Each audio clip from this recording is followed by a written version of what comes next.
Welcome to my channel, Code with Fernando. Today we're going to see Phase 2, Module 3, Creating Dynamic Data Streams. Introduction. In real-world reactive systems, data often comes from dynamic and predictable sources, not from fixed lists, like the ones that we will use in order to show some examples. Okay, so that's where FluxGenerate and FluxCreate. So we have FluxGenerate and we have FluxCreate. Okay, these operators let you emit data programmatically and flexibly. First, we have FluxGenerate. This is useful for synchronous data generation. After that, we have FluxCreate for asynchronous emissions. Okay, this is great for events, callbacks, or external producers. Ideal for live user input, paginator APIs, sensor feeds, UI-driven data flows. These tools let you build reactive pipelines that adapt in real time, emitting data only when needed. Okay, let's begin with FluxCreate. What is FluxCreate? FluxCreate is a low-level imperative tool in Project Reactor. It lets you manually control the flow of data into a Flux. Gives you full control using FluxSink by using these operators. Next, the ones that emit values, complete signal completion, and error, signal failure. This is perfect for asynchronous or event-based sources, okay, like button clicks, WebSocket messages, callback style APIs. Use FluxCreate when you need to bridge reactive streams with manual or external triggers. When to use FluxCreate? Use FluxCreate when your data source is event-driven, asynchronous, or imperative. External events, UR actions, WebSockets, messages, our sensors. For example, we have more examples here. Callback-based APIs, integrate non-reactive systems, manual control, emit values set when needed, asynchronous producers, emit at predictable times. This is perfect for bridging imperative logic into a reactive pipeline without losing flexibility or timing control. So, what is FluxSink? Okay, I know that this is a lot of information to digest at the beginning, but later with the code example, you will have a better idea of what I'm talking about. So, FluxSink is a low-level interface in Project Reactor. It lets you imperatively push data into a Flux. We use Flux inside FluxCreate. It allows you to emit values with a sync next. So we will see this operator later in the code example. Okay, when using FluxSink, it emits values with sync next, signal errors with sync error, and finally, signal completion with sync complete. Okay, it bridges non-reactive callback-driven code into reactive stream, giving you precise control over data emission. So, why to use FluxSink? By the way, most of the time, we just use FluxJazz or Flux from Treble when your data is already available. But if you need to emit data manually as it happens, push values from event listeners, callbacks, or maybe external sources, create custom dynamic publishers that react to user actions or maybe APIs, that's where FluxSink shines. It gives you the imperative control to bridge the reactive world with external real-time sources. We have two types of examples using FluxCreate. The first one will be synchronous emission. What it does, emit all values immediately in the same thread. When to use it, and when you already have all the data and want to push it right away. Example behavior, the program loops through all book titles and emits them without delay. We are going to see a book about titles. We are going to see an example about titles, okay, of books. That's why we see this in here. Okay, some characteristics. Blocking emission, one after another, no delay. Runs in the main thread. Feels like FluxJazz, but with more control. As simple as that. So now let's continue with our code example. It is going to be FluxCreate synchronous example. Okay. So first of all, let's create a flux of type string as usual. Okay, let's call this book flux. Okay, now let's use the create operator. Create. So what are we doing here? We have the emitter. Okay, like that. Okay, so what are we doing here? We are going to emit book titles. Okay, in a synchronous way. Synchronous. Okay, that's it. So what do? We use emitter next. Okay, let's call this in code. Okay, let's copy. Okay, and let's call this book effective Java. Java, very nice book, by the way. The other one, let's call it domain driven design. And finally, reactive print. Yeah, sure, why not? Reactive sprint. Okay, good. Now, what do we have to do? We need to complete stream, right? Complete the stream by using the complete operator, complete method. Emitter complete. Good, great. So now, what do we have to do? We need to subscribe.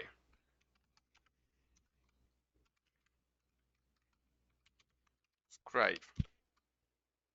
Uh-huh. Subscribing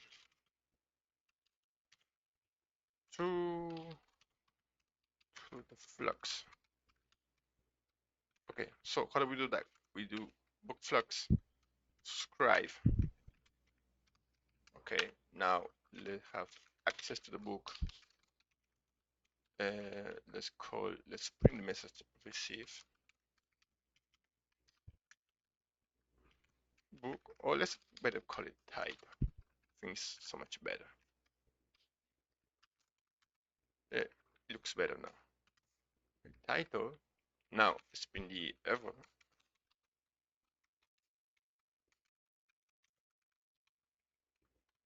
Not like that. Error.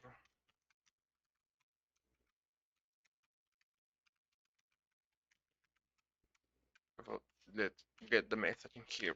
And finally, let's print stream completed. Okay, simple. Let's run this application.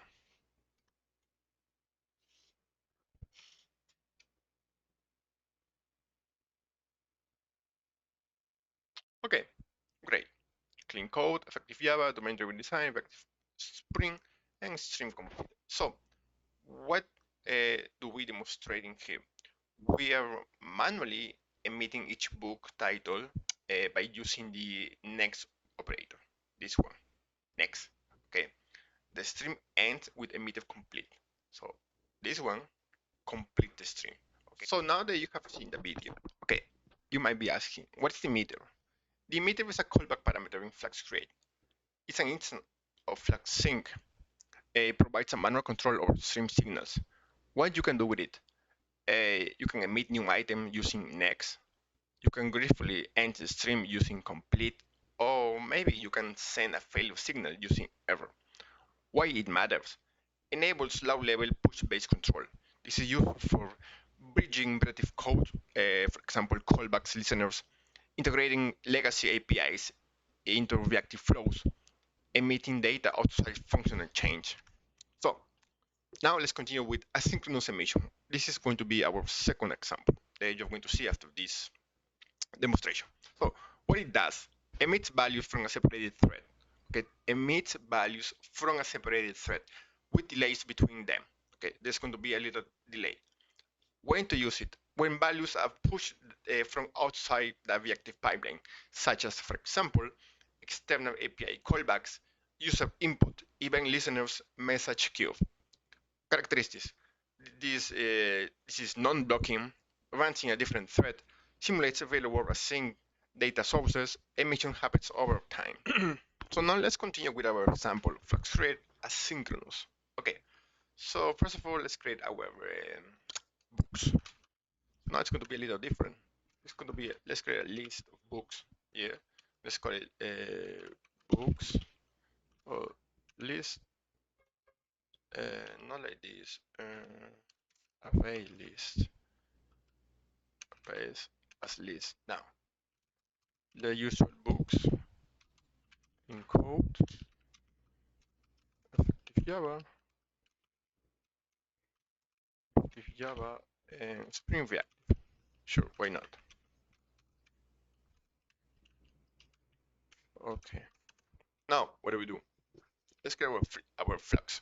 Okay, flux type of type string.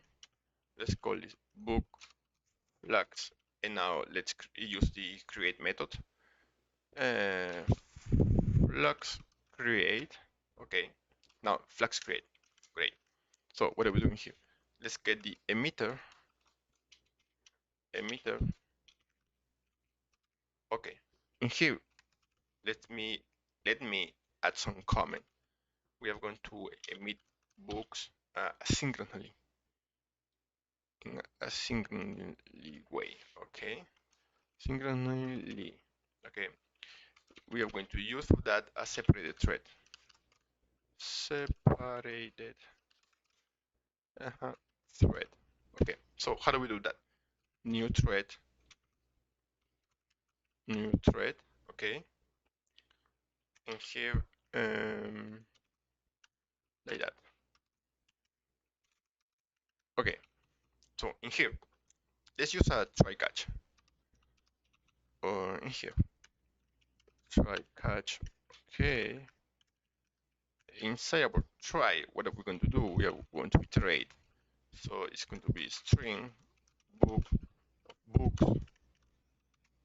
Okay. So we are going to emit the next book.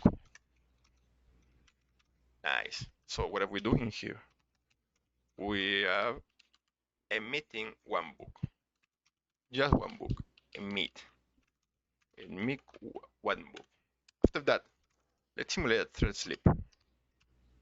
No, not simulate. Let's do a thread slip. Get 500. Okay. Now it's complaining. Sure. Using coach. Okay. Simulate. Simulate a delay. Okay. In here, what do we do? We need to exception, but before that, we need to emit complete. Nice. So in here, what do we do? Exception. Here we need to send the error by using the error. Okay, that's it. No more. And we need to use the star operator. And in here to be a star. Okay, that's it. Now let's go to the final. In here, okay. Book flags. Okay. Let's use some signals. Do next.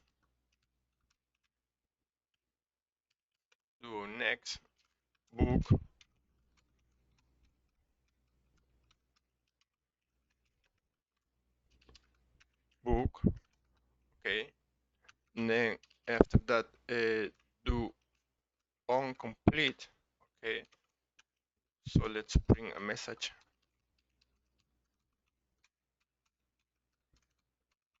This message will be all books received. Okay, and finally subscribe. Okay. Simple as that. And now we are going to let me bring some text in here. Keep main thread alive, because we need to do that. Main thread alive to see maybe our sync output. For doing that, we need to use thread sleep. What about 2,000, 3,000? Let's make it 3,000. Okay, it's complaining. Sure. Now need to add some exception here. In here. Okay. Let's see this.